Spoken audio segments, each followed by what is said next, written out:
but some readings have proven historically more influential than others, largely because they answer more of our questions.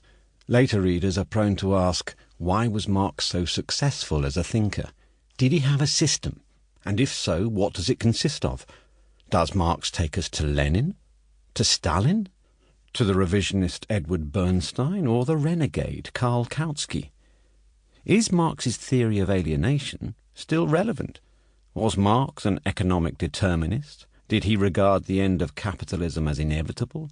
Is class the most important category of social analysis? Did Marx deny a role to individuals in history? Was he a democrat or a totalitarian? To complicate matters, Marx answered many of these questions in different ways as the circumstances around him altered. The first testing ground for his theory of communism, Europe in 1848, had altered greatly by his death in 1883. Now, too, Russia loomed not solely as the epitome of reaction, but as potentially a revolutionary venue. Yet, in other respects, not only Europe, but the world was exactly what Marx had predicted by the time he died. He prophesied an evangelical, crusading capitalism which aimed to conquer the globe. His understanding of this process remains amongst the most compelling explanations ever offered. The great secret of Marx's success, it is argued in this book, lay in his ability to synthesize this vision into a few simple formulae which the masses could easily digest, while presenting a complex and all-encompassing world view which was captivating and intellectually stimulating to the well-educated. No competitor succeeded in achieving this degree of comprehensiveness, or in provoking extraordinarily intellectual ecstasy and moral fervency that Marxism has often induced. The line between the popular and elite readings of Marx has often been deliberately maintained. Many Marxist intellectuals have strained to make Marx and his system as unintelligible as possible, if only to justify their leadership of the inchoate masses in the correct direction.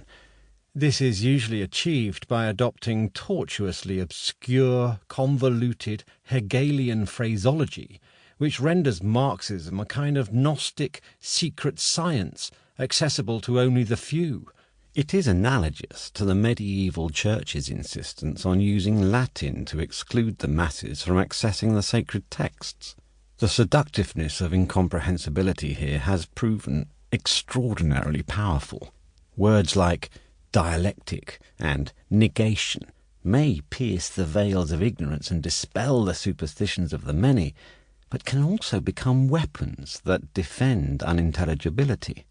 In its simplest form, official Marxism-Leninism, or diamat, dialectical materialism, became a bland, formulaic dogma. Here, complex theory is reduced to a few ritualistic and easily parroted phrases. This world-view purports to answer every question, and is invoked ever more shrilly and insistently in response to any query or doubt.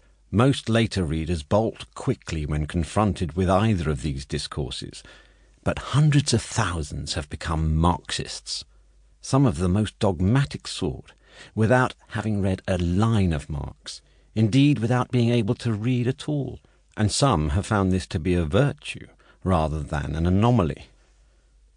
Those who do read Marx carefully view him variously as a philosopher, an economist, a historian, a sociologist, a political theorist, even a literary craftsman.